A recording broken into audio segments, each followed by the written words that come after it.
घोरे सहम सब मिनती करई छी। घोरे सहम सब मिनती करई छी। कहाँ लागल एते बेर दीनानाथ भ गेल अरघ केर बेर भय गेल अरघ केर बेर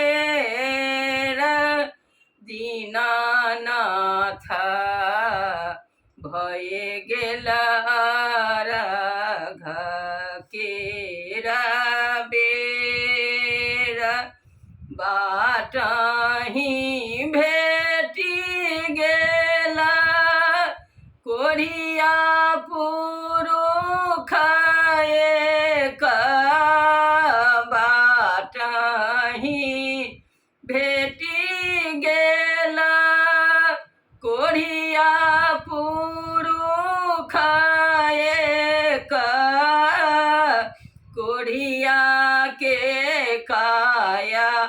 दैत भेल देर सेवक ओतहि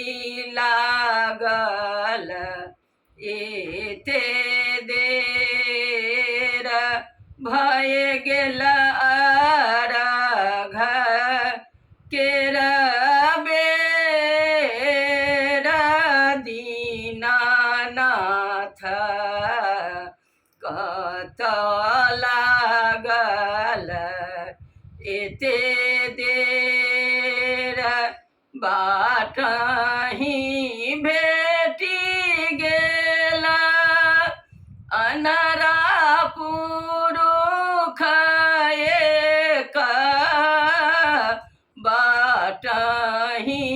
भेटि गेल अनरा पुरुष एक अन्हरा के नैना दैत भेल देर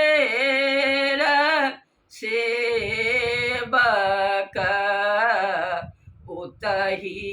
लागल एते देर भय गेल अरघ केर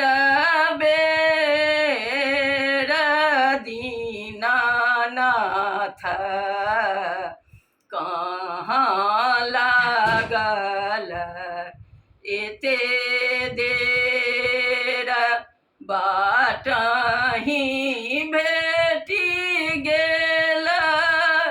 बाँझिन नारी बाटहि भेटि गेल बाँझिन नारी बाँझिन के पुत्र दैत भेल देर सेवक ओतहि लागल एते देर ओतहि लागल एते देर सेवक ओतहि लागल एते देर।